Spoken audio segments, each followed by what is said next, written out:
Yes, yes, Yeah. yes.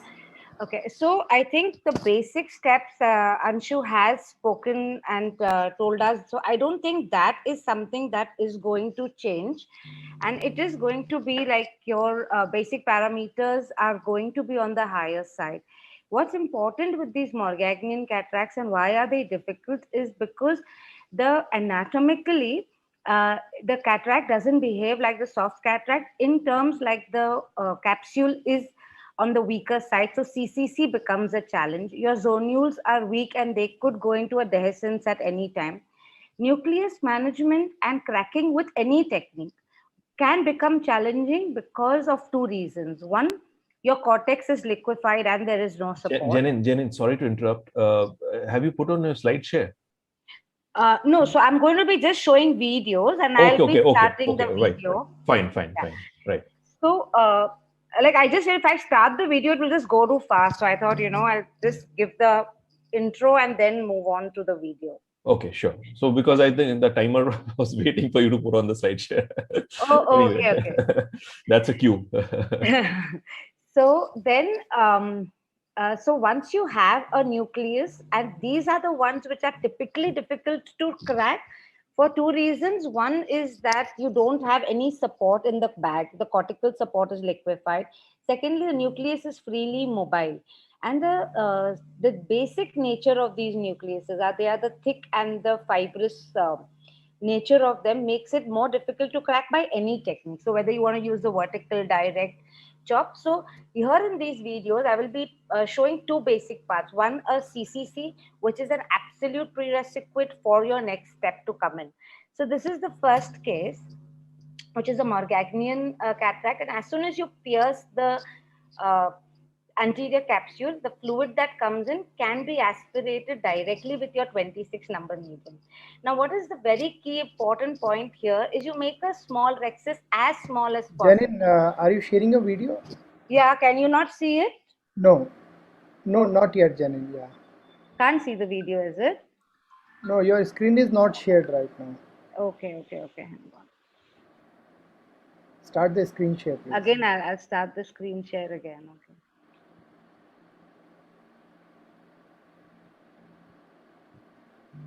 Yes, now we can see. Yeah. Okay.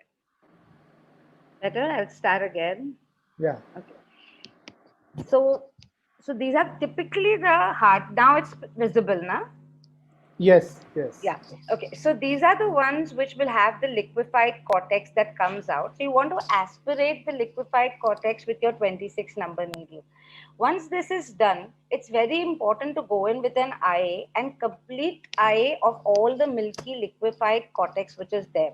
And this could be a little extensive step. So you really want to make sure that every bit, even from your fornices, that part of the nuclear material is removed. The advantage is that now the capsule behaves like any routine cataract capsule.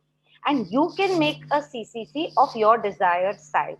So I'm again cutting the capsular axis and now I'm enlarging the capsule to make a large CCC. Because with these cataracts, which are the hard cataracts, you typically want to have a large CCC to deal with these cataracts. Now, I definitely prefer a direct chop. The reason being that there is very less amount of energy that is used, and you do not have a lot of maneuvering in the eye. So, with this, you want to embed it into the whole, into the core of the nucleus. And like I said, any technique you use, it's going to be difficult to get your initial chop.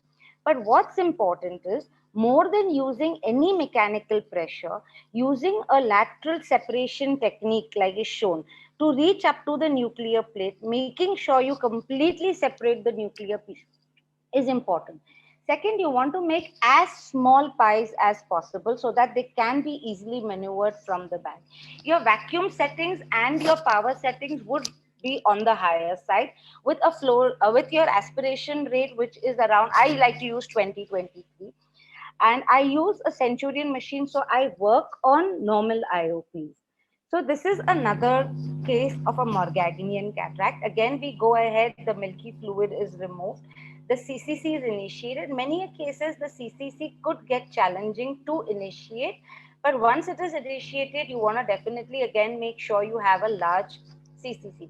Here my technique of nuclear management changes, where I have made a deep bore, and I make a deep central bore so that I am able to embed my Phaco probe deep into the core of the nucleus. Once that happens, I go ahead and cause lateral separation and directly make pieces and pies of the nucleus. Now, what's important I want to show here, and I'm doing it in a slow-mo, is you hold the nucleus, pull the nucleus towards you, go towards the equator of the nucleus, and then crack these nucleuses. So this is another method of dealing with these hard cataracts. Now you have enough space in these bags to deal with this. So once you go to the equator, you can bring it close centripetally and cause the separation. The advantage of this technique is that there is an absolute separation that happens of the posterior nuclear plate. Once you have these multiple pies that are made, your central core, that becomes free. Once the central core becomes free, you can aspirate the central core first. Once this core is aspirated, again, every pie before you bring out, make sure is laterally separated from the leathery fibers of the adjacent nucleus. And once this is done, you can bring it into the cavity and bring it into the anterior chamber and aspirate it. Typically, these are the ones which will be a wobbly. The nucleuses would be wobbly. You also have a chance of having your posterior capsule touch the probe, and you could have surge. So when you're taking the last piece, it's better to put a little bit of viscoelastic to prevent the surge. I have not done that, but many a times that would be a protective thing to do in these cases. Thank you. Very nice, Dr. Janin. We all know that these intumescent and white and these cataracts are really difficult to handle, but you manage them very nicely. And you rightly said that in these harder cataracts, it's very important to go in the central core of the nucleus before you start chopping, because that is the area where they are very strong fibers. The endonuclear core is very strong. Yeah. It's always a good idea to debulk the central core. Absolutely. Right. So two very important points that Janin highlighted, and excellent video presentation, Janin, that like Harshul's already highlighted one of those, that if you take care of the core in these harder cataracts, then the rest follows easily. And the other thing that you said was a complete nuclear plate separation. When you're separating the dividing, make sure that the complete separation is there. Otherwise, you end up with unequal parts, and that or some fibers sticking to each other, and that becomes quite messy. And especially in diabetics, you would see there's a very leathery kind of cataract where the separation is a little difficult. So it's sometimes important to even go with your second instrument a little deeper down and separate fibers manually. Sometimes even that is important. So very